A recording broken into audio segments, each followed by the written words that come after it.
प्रणाम भारत, जय श्री राम, वंदे मातरम। एक दामाद जी की कहानी सुनाती हूँ मैं आपको।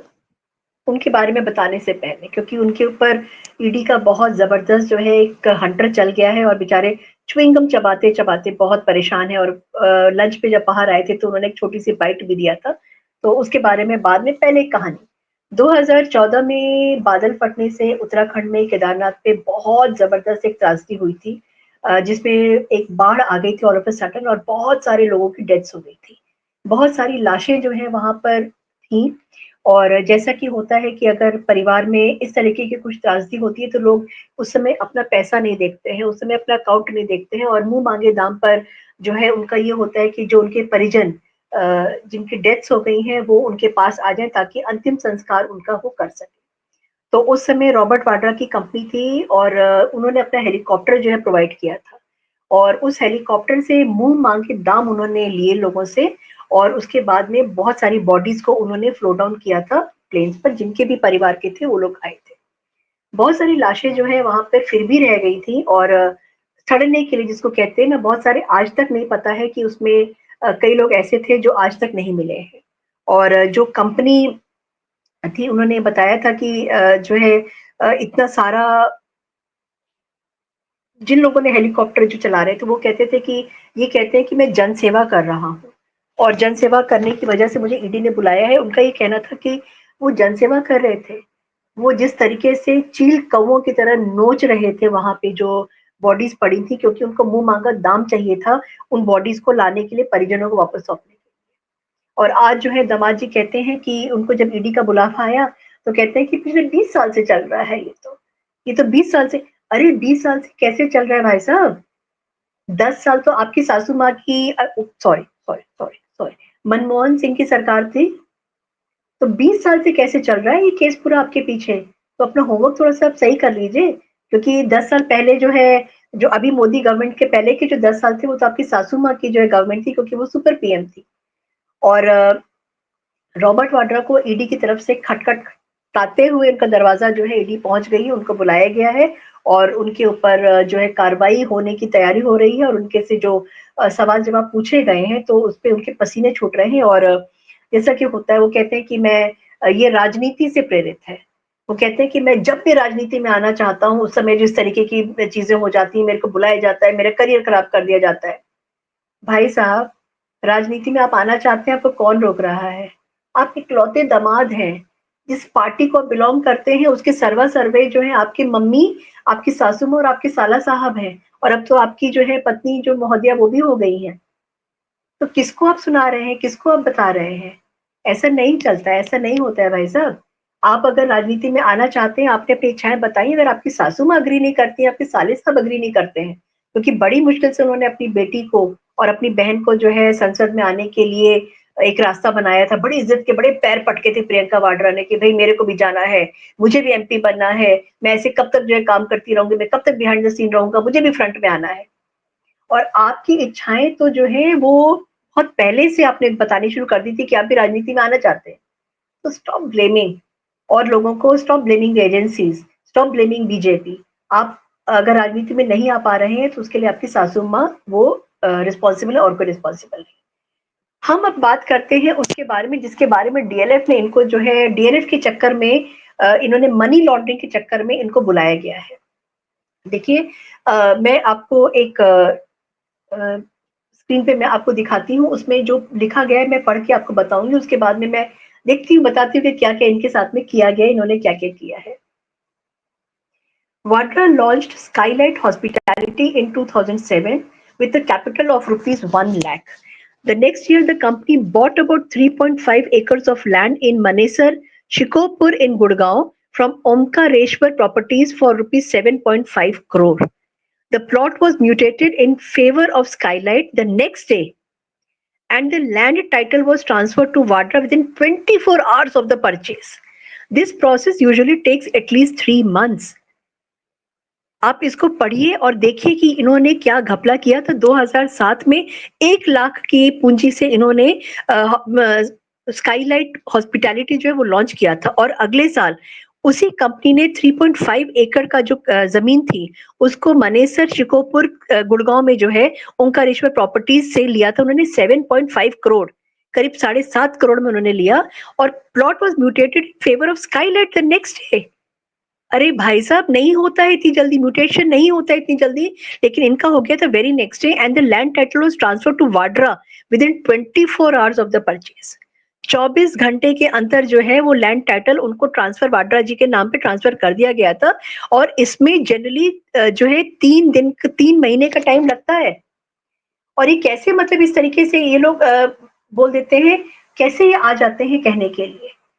इन्होंने जो घपला किया था उसके बाद सुनिए क्या इन्होंने किया था। A month later, the Congress-led Haryana government permitted Skylight Hospitality to develop a housing project on most of the land. अगले महीने क्या हुआ, 1 महीने के अंदर ही अंदर जो उस समय कांग्रेस की सरकार थी हरियाणा में, और हरियाणा गवर्नमेंट ने स्काईलाइट हॉस्पिटैलिटी को जो है एक हाउसिंग प्रोजेक्ट जो है वो डेवलप करने की इजाजत दे दिया था on most of the land. जो लैंड उन्होंने खरीदी उस पर ज्यादातर जमीनों पे, leading to an immediate increase in the lands value. उसी समय जबरदस्त जो है उछाल आया था जमीन के, लैंड की जो वैल्यू थी उसके ऊपर। और in June 2008 DLF agreed to buy the plot for ₹58 crore. क्या घपला है, जून 2008 में डीएलएफ ने उस प्लॉट को 58 करोड़ में खरीदने के लिए रजामंदी दे दी थी, meaning that in just a few months the value of Vadra's property had increased by around 700%। Oh my god, आप ये सोचिए कि थोड़े से महीनों के अंदर ही उसकी जो वैल्यू थी, प्रॉपर्टी थी, जो वाड्रा की जो प्रॉपर्टी थी, उसकी वैल्यू जो है 700% बढ़ गई थी। The payment was made to Vadra in installments, and it was only in 2012 that the mutation transferring the colony license to the land was transferred to DLF.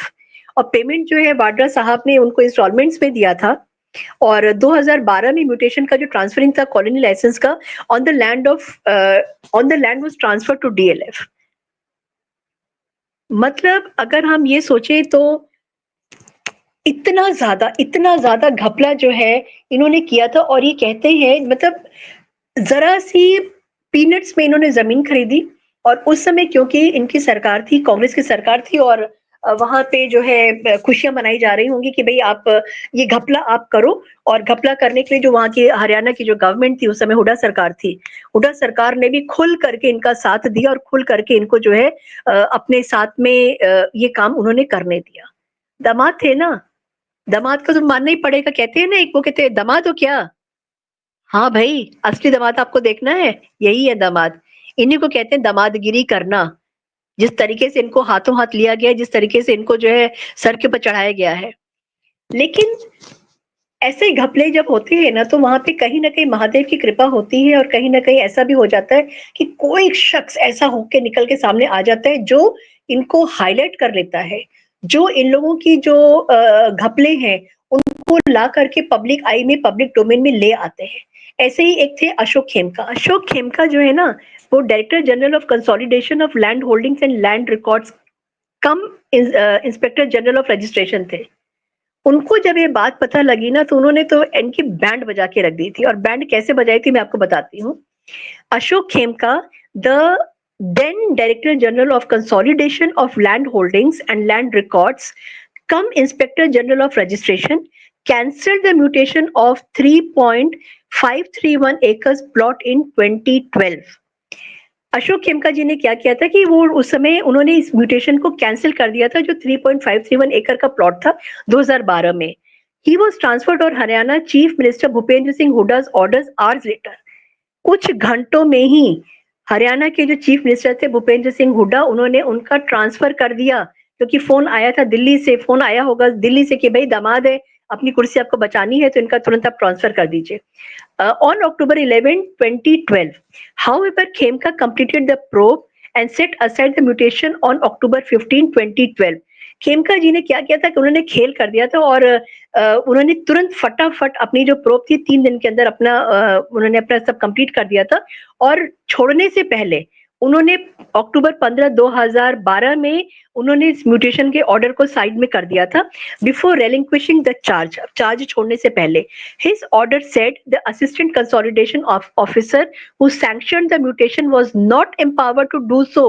उन्होंने बहुत क्लियरली ये बात बोला था कि जिस भी ऑफिसर ने ये सैंक्शन किया है वो एम्पावर्ड नहीं था इसको करने के लिए। जो भी असिस्टेंट कंसोलिडेशन ऑफिसर था वो इसको करने के लिए एम्पावर्ड नहीं था।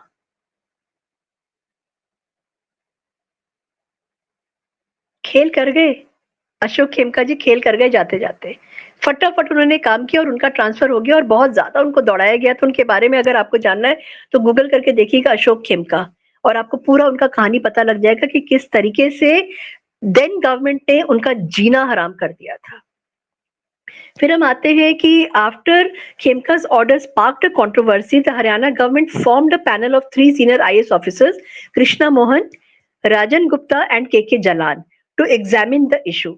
अब जैसे ही इनका ऑर्डर पास हुआ तो उसी समय हरियाणा गवर्नमेंट ने एक पैनल बना दिया फटाफट। उसमें 3 सीनियर आईएएस ऑफिसर्स थे, Krishna Mohan, Rajan Gupta and K Jalan, to examine the issue. इस इशू को एग्जामिन करने के लिए फटाफट एक पैनल बन गया था। In April 2013 the government gave a clean chit to both Vadra and DLF. क्या भाई साहब, क्या बात है। अप्रैल 2013 में गवर्नमेंट ने, हुडा गवर्नमेंट ने क्लीन चिट दे दिया था वाड्रा को, दामाद जी को, और डीएलएफ जो उनका अपना था कंपनी का, and instead accused Khemka of acting beyond the authority vested in him. और उन्होंने खेमका को अक्यूज किया था कि उन्होंने अपना जो पोजीशन है उसका गलत फायदा उठाया था।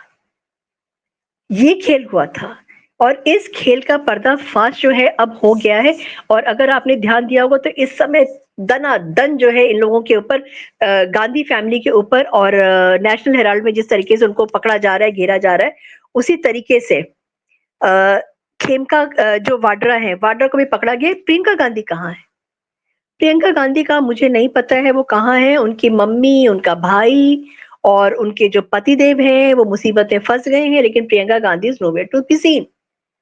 और ये बेचारे राजनीति में आना चाहते हैं तो राजनीति में तो आ नहीं पा रहे हैं, और इसके साथ में इनका जो सासू माँ है और इनके जो साले साहब हैं वो मुसीबत में फंस गए हैं, ये भी मुसीबत में फंस गए हैं। और सारा का सारा ब्लेम किसको जा रहा है?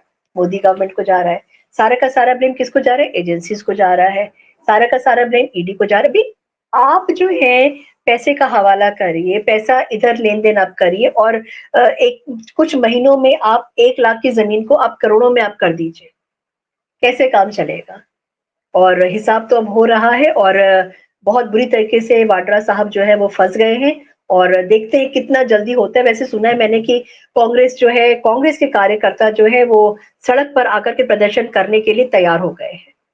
और ये तो माना हुआ बात है, मतलब इसमें कुछ कहने की बात नहीं, क्योंकि सारा सैलरी, सारा जो है, भाई बॉस तो यही लोग है ना, सब अटक जाएगा सब चीजें। तो बहुत जबरदस्त अब मजा आने वाला है, और एंजॉय करिए आप भी। और जो भी नेक्स्ट अपडेट होगा मैं फिर से आपके साथ में आती हूँ। चैनल को लाइक और सब्सक्राइब करना मत भूलिएगा, कमेंट करना मत भूलिएगा। जय हिंद, जय भारत, भारत माता की जय।